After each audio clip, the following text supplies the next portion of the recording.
গুলশানের ১৯৬ নম্বর বাসভবন ঘিরে কঠোর নিরাপত্তা ব্যবস্থা নেওয়া হয়েছে। তারেক রহমান ঠিক এই মুহূর্তে সপরিবারে এভারকেয়ার হসপিটালে তার অসুস্থ মাকে দেখতে গেছেন। এরপরে হসপিটাল থেকে বের হয়ে তিনি সরাসরি গুলশানের ১৯৬ নম্বর বাসভবনে যাবেন। ঠিক এই পথের দিকে নজর রাখছেন, অর্থাৎ গুলশান ২-এ আছেন আমাদের সহকর্মী মাহাদি সেকান্দার। সেকেন্দার, আপনার কাছে জানতে চাই, আমরা দেখেছি যে এয়ারপোর্ট থেকে সমাবেশ স্থল পর্যন্ত অসংখ্য নেতাকর্মী এবং মানুষের ভিড় ছিল, এবং সেখান থেকে তিনি যখন এভারকেয়ার হাসপাতালে পৌঁছেছেন তখনও কিন্তু অনেক মানুষের উপস্থিতি আমরা দেখেছি। কিন্তু যেই পথ দিয়ে তিনি বাড়ি ফিরবেন সেখানে আসলে লোকজনের উপস্থিতি কেমন, নেতাকর্মীদের উপস্থিতি কেমন, ঠিক যেমনটা আমরা দেখেছি ৩০০ ফিটে এবং এভারকেয়ারে যাওয়ার পথে তেমনই কিনা?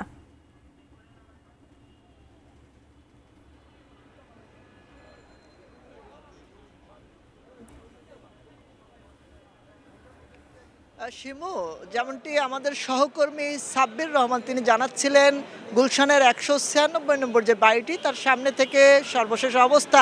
আমি আছি গুলশান ২-এ। এখানেও বিএনপি এবং এর অঙ্গ সংগঠনের বিভিন্ন পর্যায়ের যে নেতাকর্মী তারা গুলশান ২-এ ভিড় করেছেন তাদের প্রিয় নেতা বিএনপির ভারপ্রাপ্ত চেয়ারপারসন তারেক রহমানের স্বদেশ প্রত্যাবর্তন। ১৭ বছর পর দেশের মাটিতে তার পা দেওয়ার যে ঘটনা, তাতে উচ্ছ্বসিত এখানে যারা আছেন তারা, বিভিন্ন নেতাকর্মীরা। আমরা তাদের উচ্ছ্বাসটাও একটু জানবো। এখানে যারা আছেন, আসলে তারেক রহমান দেশে ফিরলেন এবং আপনারা গুলশান ২-এ অবস্থান করছেন সকাল ৮টা থেকে, তো সেই জায়গাটি নিয়ে যদি বলতেন। আমরা আজকে তারেক রহমানের ১৭ বছর প্রত্যাবর্তন উপলক্ষে আমরা আমাদের ঢাকা ৬ নির্বাচনী এলাকার ইশরাক হোসেনের আমরা বিভিন্ন থানা এবং মহানগর পর্যায়ের লোকজন আমরা আজকে সকাল ভোর ৬টা থেকে আজকে সন্ধ্যা পর্যন্ত এই গুলশান ২ চত্বরে আমরা অপেক্ষা করছি এবং তারেক রহমান সাহেবকে আমরা বাসা অবধি পৌঁছে দিব। এই ১৭ বছরে আজকে এটা প্রত্যাবর্তন, তার এটা আমাদের সবচেয়ে খুশির একটা বিষয়। এটা নিয়ে পুরো দেশবাসী উচ্ছ্বসিত, দলের সব নেতাকর্মীরা উচ্ছ্বসিত এবং এই ১৭ বছর পরে ওরা এটা এই প্রত্যাবর্তনে আমরা এখানে সবাই সম্পৃক্ত থাকতে পেরে আমরা সবাই গর্বিত বোধ করছি এবং এই জিনিসটা যাতে আমাদের সবসময় আমরা যাতে তারেক রহমানের পাশে বা বিএনপির পাশে আমরা থাকতে পারি, এই আশা আমরা ব্যক্ত করছি। যেমনটি আপনি সকালে এসেছেন, দীর্ঘ সময় অপেক্ষা করছিলেন, আপনার উচ্ছ্বাসের কথা বলছিলেন। জি, দীর্ঘ ১৭ বছর তো অনেক লম্বা সময়। এই সময় আমাদের নেতা, জাতীয় নেতা মা মাটি যার জন্য অপেক্ষা করেছিল, আমরা তাকে দেখার জন্য অধীর আগ্রহে অপেক্ষা করছিলাম। আসলে আবেগের জায়গাটা এখানেই যে আমরা সকাল থেকে এখানে বসে আছি, এই বসে থাকার পরেও আমাদের ক্লান্তি বোধ হচ্ছে না। আমরা মনে করছি যে আমাদের নেতা ফিরে আসছে, এটাই আমাদের ক্লান্তি দূর হয়ে যাচ্ছে। এই ক্লান্তি দূর করার জন্য আমাদের নেতা আমাদের জন্য টনিক হিসাবে কাজ করছেন।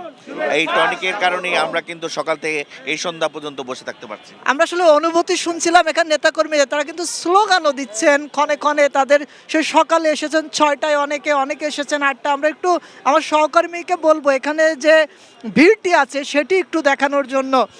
নিশ্চয়ই শিমু, আপনি জানেন এভারকেয়ার হাসপাতালে তারেক রহমান তার মা সাবেক প্রধানমন্ত্রী বেগম খালেদা জিয়াকে দেখার জন্য সেখানে অবস্থান করছেন এবং আমাদের সহকর্মীদের মাধ্যমে কিন্তু আমরা সে সংবাদটিও আমাদের দর্শক এটেন নিউজের যারা আছেন তাদেরকে আমরা জানানোর চেষ্টা করছি এবং সকাল থেকেই আমাদের সহকর্মীরা তারেক রহমান স্বদেশ প্রত্যাবর্তনকে কেন্দ্র করে ঢাকায় তার প্রবেশ সহ অন্যান্য যে তার কর্মসূচি ছিল, বিশেষ করে ৩০০ ফিটে যে গণসংবর্ধনা, সেখানকার সংবাদও আমরা দেখানোর চেষ্টা করছি। এই মুহূর্তে গুলশান ২ গোল চত্বর, যেহেতু এই গোল চত্বরকে কেন্দ্র করেই যে ভবনটিতে অর্থাৎ তার বাসা নির্ধারণ করা হয়েছে গুলশান ২-এ ফিরোজার পাশে ১৯৬ নম্বর যে বাড়িটি, সেখানে এই সড়ক দিয়ে প্রবেশ করবেন এবং সে কারণেই এখানে দলীয় যে নেতাকর্মী আছেন তারা এই সড়ককে কেন্দ্র করে এই জায়গাতে ভিড় করেছেন এবং সড়কের দুপাশে কিন্তু তাদের অবস্থান রয়েছে। সে সাথে এই জায়গাকে কেন্দ্র করে আইনশৃঙ্খলা রক্ষাকারী বাহিনীর যে উপস্থিতি সেটিও চোখে পড়ার মতো। বিজিবি, সেনাবাহিনী, পুলিশ সহ অন্যান্য যে গোয়েন্দা সংস্থা তাদের উপস্থিতি রয়েছে এখানে এবং তারেক রহমানের ১৭ বছর পর তিনি এসে তিনি 300 ফিটে যে গণসংবর্ধনায় তিনি যে বক্তৃতা করলেন সেখানে তিনি মার্টিন লুথার কিংয়ের অনুকরণে I have a dream, Martin Luther king তিনি বললেন উই হ্যাভ এ প্ল্যান, তাদের একটি পরিকল্পনা আছে এবং সেই পরিকল্পনাটি সুশৃঙ্খল নিরাপদ বাংলাদেশ, আগামীর বাংলাদেশ বিনির্মাণের যে পরিকল্পনা সে স্বপ্নের কথা কিন্তু তারেক রহমান জানালেন। এবং একই সাথে তিনি হযরত শাহজালাল আন্তর্জাতিক বিমানবন্দরে 11:40 যখন বিজি 2002 ফ্লাইটটি এটি যখন বাংলাদেশে অবতরণ করে ঢাকা হযরত শাহজালাল আন্তর্জাতিক বিমানবন্দর, তারপর বিমানবন্দর থেকে বেরিয়ে তিনি কিন্তু তার যে বাংলাদেশের যে মাটি সেই মাটিতে পা স্পর্শ করে তিনি সেই মাটি ছুঁয়ে দেখে 17 বছরের যে অনুভূতি সেই অনুভূতির কিন্তু ব্যক্ত করে তিনি সেই মাটির প্রতি ভালোবাসা প্রেম সেটি দেখালেন। এবং এর সাথে সবার আগে বাংলাদেশ, সেই বাংলাদেশ সেটিও কিন্তু